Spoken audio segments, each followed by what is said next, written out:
We turn now to a new book that chronicles Donald Trump's tumultuous final year in office. Carol Leonnig and Phil Rucker are the authors of I Alone Can Fix It.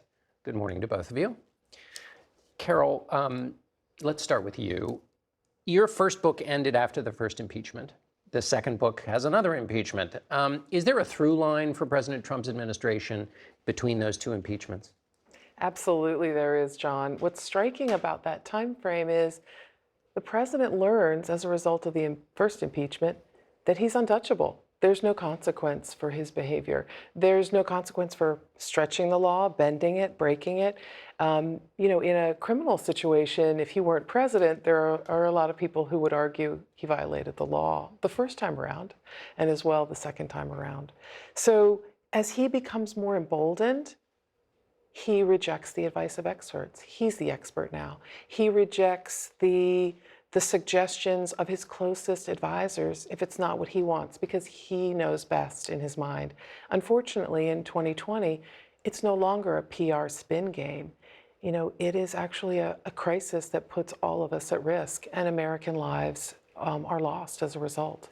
So we learned exactly the wrong lesson before the pandemic. Absolutely. Phil, you both covered this in the daily minutia and its zaniness.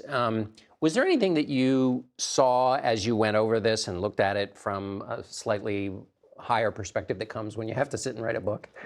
John, when we were covering this day in and day out for the Washington Post in real time, we thought we knew it all. We thought we were in the room with our reporting. But it wasn't until Trump left office and Carol and I did this deeper excavation and sat down with 140 cabinet members and senior administration officials and advisors to get the full story, that we learned how much worse it really was, how close the country came to the brink not only of chaos, but of democracy falling.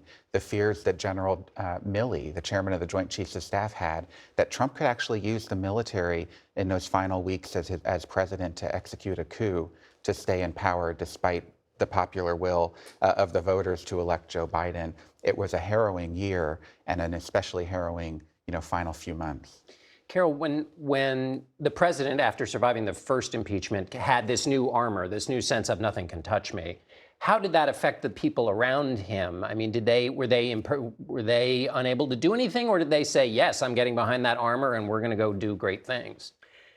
I sort of see the presidency in two halves as a result of the reporting that Phil and I did. That first half, there are a lot of adults. There are guardrails that are holding the president back from some of his worst impulses, and they are not always successful, but largely successful. After that, however, and sadly in 2020 when real crisis hits, most of those guardrails have been ground through. And a lot of the people around the president know that they're not going to succeed unless they say yes or unless they nod politely. There's another thing Phil and I learned that is sort of made our jaws drop, which is that we didn't know this in real time, or we would have told the American people. Many people who were the most ardent supporters of the president were afraid to counter him because they were afraid who would replace them. Would it be worse? Would there be no bulwark at all against orders to vaccinate people before the vaccine was ready? Would there be a loyalist installed at the Defense Department who would do what President Trump wanted all of 2020, which was to sic U.S. active duty military on civil rights protesters during the Black Lives Matter summer? That was Phil, when you interviewed the president afterwards, he said that was his greatest regret, that he didn't. Well, what did he say about the Black Lives Matter? John, he said it was his only regret from the year 2020. He has no regrets, according to what he told Carol and me, about how he handled the pandemic, about the hundreds of thousands of lives lost on his watch. His one regret was that he didn't send active duty U.S. military troops into Portland, into Seattle, into Minneapolis, into Washington to go after the Black Lives Matter protesters. These were people demonstrating injustice in the law enforcement system here in this country, and Trump wanted a show of force. He wanted to send the military into the streets to silence them. Carol, when you look back at an administration and talk to aides, you get kind of two sorts. There are the ones who say, oh my gosh, it was worse than you thought. And then the other kind who are still loyal. I get emails from somebody in the Nixon administration who's still, it's like it's 1972. What was the general temperature of the people you talked to who had served in the Trump administration? almost to a person, even those who were so loyal, had left with such disappointment and sadness about what happened, the death that could have been avoided. I'll give you an example without naming sources. And again, as you know, we interviewed more than 140 people who were on the front row to this rollicking ride. But we learned in our reporting that former CDC Director Robert Redfield, his biggest disappointment that he confided to aides was that he could not convince Donald Trump to wear a mask. And he knew that not only would it protect the president, it would send a message to the country. And he believes that American lives, thousands of them, could have been saved if he had been successful. He tried convincing the president's physician, Sean Conley, please reach out to him, get him to do this. The president resisted. He thought it made him look weak. And Conley, the doctor, said to Redfield, I'm so sorry. You know what it's like when you have a patient that doesn't listen to you. Phil, what was the principle that drove Donald Trump?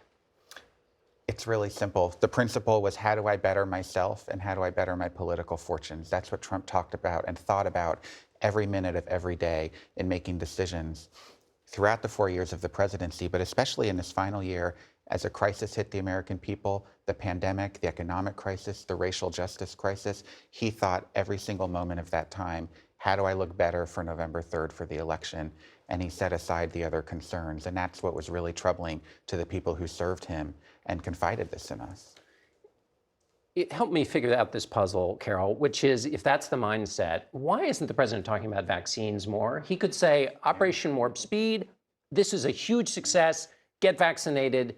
Why has he responded, do you think, the way he has? In terms of good governing, sadly, this fits the pattern for Donald Trump. None of his answers are exactly consistent. For example, everyone who served him told us, well, I should say everyone we interviewed on this subject told us, it would have been so easy for him to protect American public health if he had just listened to his doctors, if he had just said, according to his medical experts, wear the mask, the vaccine works, if he had just continually said that.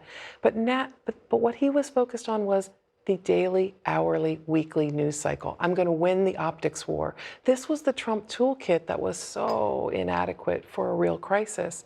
And what Phil and I were warned about by sources when we wrote the first book, this guy's toolkit's going to be inadequate. We got to wrap. Sorry. Oh, I'm so sorry. There. No, we've run out of time. Carol, Phil, thank you so much.